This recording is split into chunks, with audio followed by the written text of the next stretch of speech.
নমস্কার বন্ধুরা, আমি শর্মিষ্ঠা। আমার একটা ছোট্ট ব্লগে তোমাদের সকলকে আবারও স্বাগত জানাই। আগের পর্বে সোনাদা মনস্ট্রি এবং কালু রিনপোচে সম্বন্ধে আমি বেশ কিছু গল্প বলবো বলেছিলাম, তো সেই গল্প করতেই তোমাদের সাথে চলে এসেছি। তিব্বতের খাম অঞ্চলের ত্রেহ গ্রামে 1905 সালে জন্মগ্রহণ করেছিলেন এই কালু রিনপোচে। এনার নাম বিশ্বজুড়ে ছিল। ইনি ছিলেন কাগু বংশের একজন অত্যন্ত শ্রদ্ধেয় বৌদ্ধগুরু।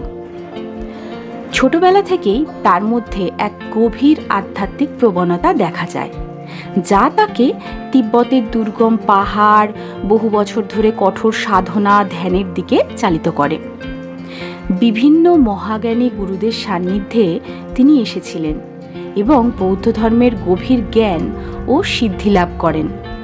তিব্বত থেকে ভারতে আসার পর তিনি দার্জিলিংয়ের কাছে সোনাদাতে বৌদ্ধ মন্দির মানে এই মনস্ট্রিটা স্থাপন করেন, যেটা শ্যামদ্রুপ দার্গেলিং মঠ বা এই সোনাদা মনস্ট্রি নামে পরিচিত।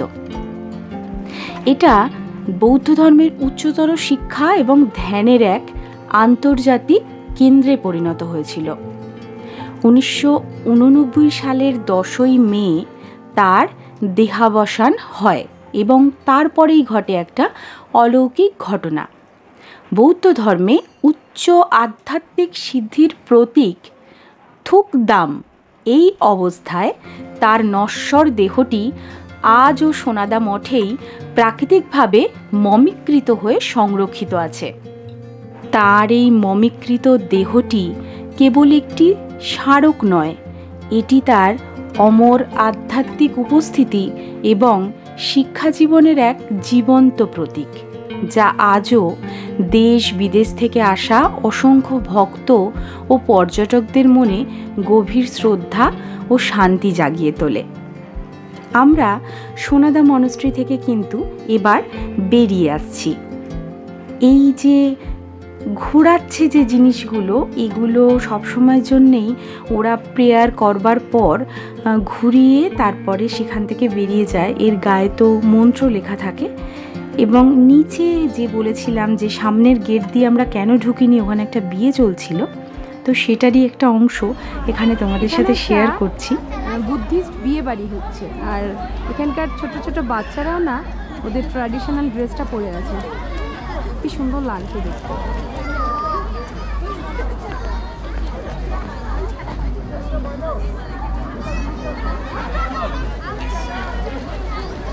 উপরে মনস্ট্রিতে আমরা গেছিলাম।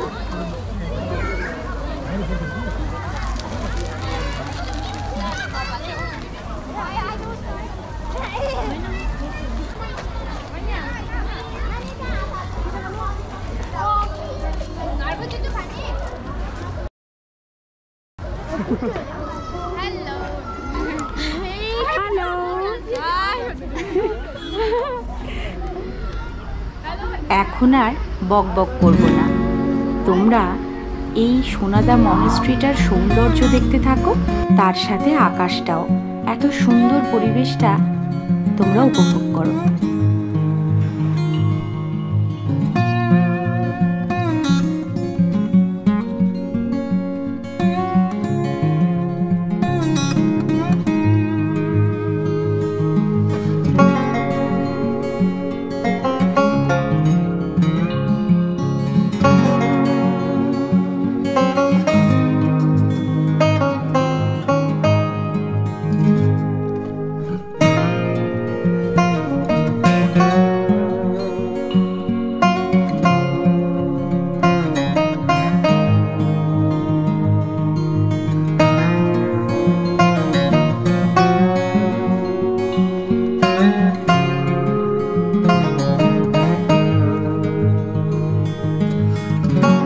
মনেস্ট্রিতে সবসময়ের জন্য এরকম বেশ কিছু স্তূপা দেখতে পাওয়া যায়।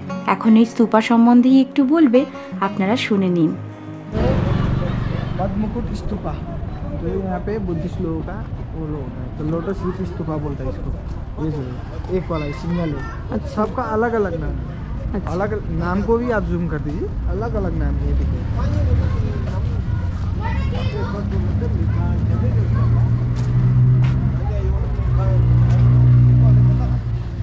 पद्मकुट स्तूपा। इधर में दूसरा है बोधि स्तूपा। बोधि स्तूपा। बोधि स्तूपा सब में सेम है, लेकिन डिफरेंस बहुत है। सब सेम ही लगना है, लगेगा देखिए डिफरेंस बहुत ज़्यादा है। धर्मचक्र परिवर्तन stupa, turning the wheel of धर्म। এই স্তূপাগুলো দেখতে এক ঝলকে একই লাগলেও প্রত্যেকটা কিন্তু একে অন্যের থেকে আলাদা। উনি সেটাই আমাদেরকে বোঝাচ্ছিলেন এবং তার আলাদা আলাদা নামও আছে। ग्रेट मिरेकल्स स्तूपा, যেমন এটা দ্য গ্রেট মিরাকেল স্তূপা।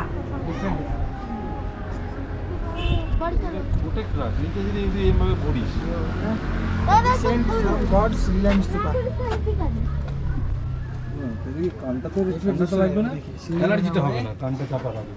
हाँ, थोड़ा सभी कुछ में थोड़ा थोड़ा अलग है। देखने के लिए थोड़ा थोड़ा सब कुछ में अलग है, एक नहीं है। मुंह और हाथ अलग है, बॉडी का पोस्चर मुंह। এই স্তূপটাকে দেখতেও অনেকটা আলাদা আছে, হ্যাঁ বিভিন্ন ডিজাইনের আছে, ভালো করে গোল দেখলে টাইপের, বোঝা যাবে। ওটা অন্য টাইপের।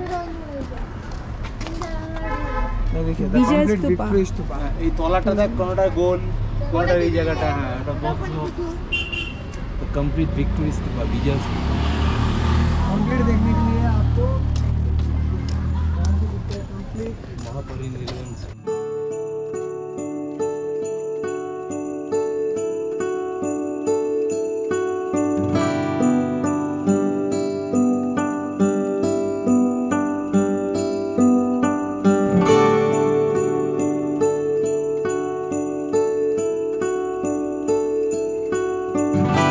তাহলে আমার বলা গল্পে সোনাদা মনস্ট্রি তোমাদের কেমন লাগলো অবশ্যই জানিও কিন্তু কমেন্টে। এরপরে থাকছে সোনাদাতে আমরা কোথায় ছিলাম, মন্দাহাটার গল্প এবং রেইনবো ফলসের গল্প। তাহলে ভালো থেকো সকলে, আবারও চলে আসবো অনেক কিছু গল্প নিয়ে।